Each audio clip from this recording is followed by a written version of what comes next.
Assalamualaikum warahmatullahi wabarakatuh.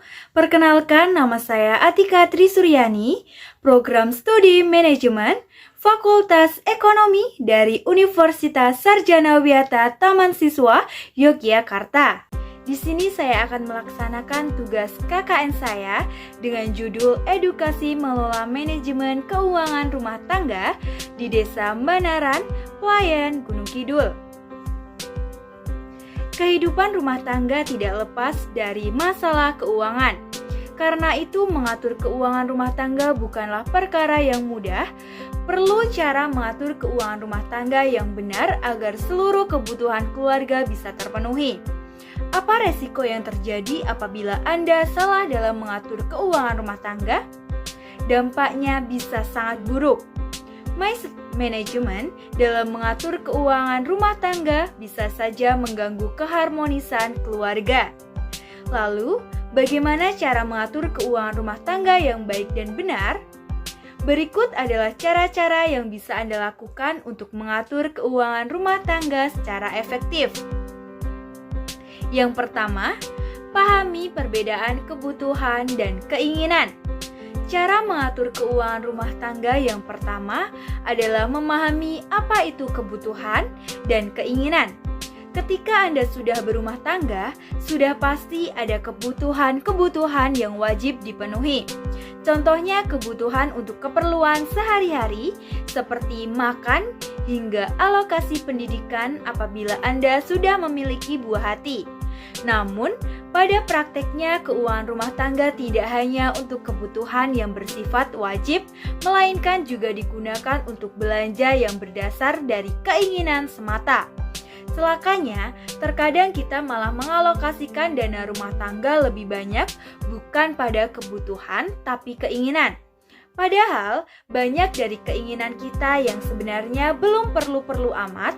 Contohnya seperti membeli fashion terbaru, gadget terkini, liburan, hingga barang-barang lainnya yang bersifat sekunder dan tersier. Semuanya bisa memakan dana yang tidak sedikit. Meskipun begitu, kesemua hal tersebut bukannya dilarang untuk dipenuhi. Artinya, Anda baru boleh mengalokasikan dana untuk hal-hal tersebut setelah kebutuhan primer rumah tangga terpenuhi. Apa saja kebutuhan primer rumah tangga?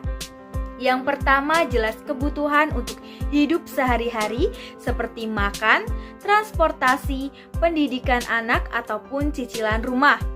Yang kedua, hitung seluruh pendapatan.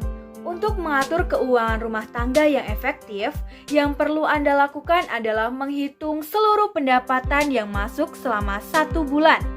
Pendapatan yang dimaksud di sini bukan hanya dari penghasilan gaji bulanan, tapi juga termasuk insentif yang Anda dapat bila menerima upah lembur hingga keuntungan bila Anda berinvestasi.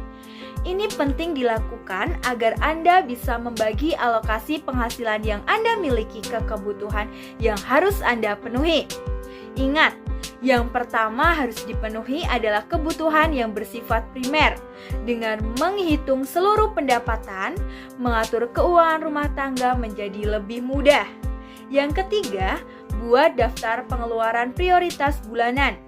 Berikutnya adalah membuat daftar pengeluaran prioritas selama sebulan. Daftar ini membantu Anda dalam mengatur keuangan rumah tangga secara efektif.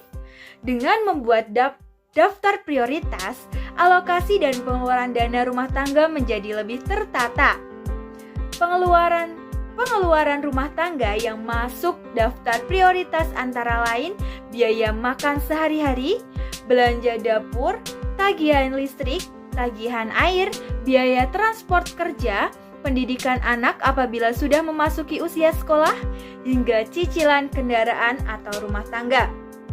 Selain membantu mengatur keuangan rumah tangga, daftar ini akan menjadi pengingat bahwa kebutuhan prioritas harus terpenuhi terlebih dahulu baru kemudian bisa dialokasikan untuk kebutuhan sekunder dan tersier. Yang keempat, siapkan dana darurat. Cara mengatur keuangan rumah tangga berikutnya adalah mempersiapkan dana darurat. Dalam menjalani kehidupan rumah tangga, tidak semuanya bisa berjalan mulus sesuai yang direncanakan. Banyak hal yang tiba-tiba saja terjadi di luar rencana. Contohnya yang sering terjadi adalah musibah seperti kecelakaan, PHK, hingga krisis ekonomi yang berskala besar. Apabila salah satu dari ketiga hal tersebut terjadi, maka sumber penghasilan rumah tangga bisa terganggu. Saat itulah manfaat memiliki anggaran dana darurat bisa dirasakan. Yang kelima, jaga rasio hutang. Untuk mengatur keuangan rumah tangga, yang paling baik sebenarnya adalah menghindari hutang. Sebab tagihan dan kewajiban membayar hutang bisa menjadi beban yang membuat keuangan rumah tangga terganggu. Namun, ada sejumlah faktor yang mau tidak mau membuat Anda berhutang. Sebagai saran, bila terpaksa berhutang, dipergunakan untuk hal-hal yang merupakan kebutuhan pokok namun tidak dapat dipenuhi dalam waktu dekat. Contoh, cicilan rumah tangga. Di luar itu, sebaiknya hindari untuk berhutang. Yang keenam, alokasikan untuk tabungan, asuransi, dan investasi.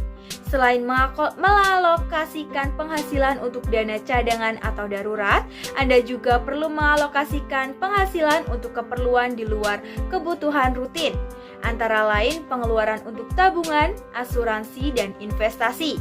Ketiganya termasuk dalam cara mengatur keuangan yang baik. Sekian yang dapat saya sampaikan, kurang dan lebihnya saya mohon maaf. Wassalamualaikum warahmatullahi wabarakatuh.